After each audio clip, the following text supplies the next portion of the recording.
Technology को कानूनी अधिकार के रूप में अब शामिल इसके माध्यम से किया गया है। बायोमेट्रिक उपस्थिति, geo tagging, satellite imaginary, real time mobile app monitoring और एआई से निगरानी और सीधे डिजिटल भुगतान। यानी अब हाजिरी भरने की औपचारिकताएं नहीं होंगी। अब जो भी होगा बायोमेट्रिक उपस्थिति के माध्यम से होगी, जियो टैगिंग के माध्यम से होगी, सैटेलाइट इमेजनरी के माध्यम से स्थायी परिसंपत्ति का निर्माण हुआ है कि नहीं हुआ है, real time mobile app monitoring भी होगी, या ये टूल का भी इस्तेमाल वहां पे हो सकता है, और सीधे डिजिटल भुगतान डीबीटी के माध्यम से हम श्रमिक के खाते में सीधे पैसा भेजेंगे, ये इसके माध्यम से होगा। फर्जी नामों पर पैसा उठाने का खेल अब हमेशा के लिए बंद।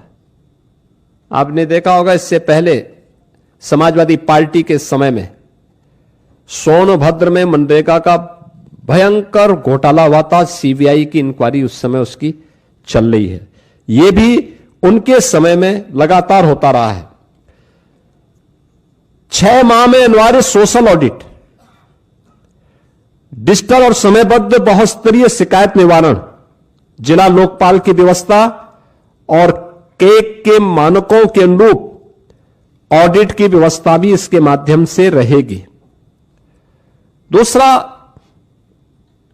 वित्तीय अनुशासन के साथ साथ यह संघीय संतुलन को बनाए रखने में भी एक बेहतर योगदान ये नया अधिनियम हमें देने जा रहा है, जिसमें केंद्र राज्य की साझेदारी 60-40 की हो गई। स्पष्ट वार्षिक बजट, लेकिन काम मांग आधारित ही रहेगा। यानी काम जो मांगेगा, गांव में मांगेगा, उसके अनुरूप ही वहां पे उसको कार्य भी दिया जाएगा।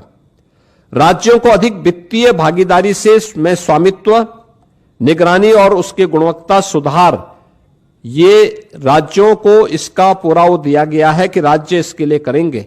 और मेरा मानना है कि कुल आवंटन में वृद्धि करके राज्यों को इस मनरेगा की तुलना में अगर इस नई स्कीम के माध्यम से आप देखेंगे तो विकसित भारत जी राम जी के माध्यम से 17,000 करोड़ रुपए अधिक धनराशि इसके माध्यम से प्राप्त हो सकती है। इसमें राज्यों को, यानी इससे पहले होता क्या था मनरेगा में, जिन राज्यों में श्रमिक कम है, जिन राज्यों में गरीबी कम है, उन राज्यों में पैसा ज्यादा जाता था क्योंकि फर्जी भुगतान होता था।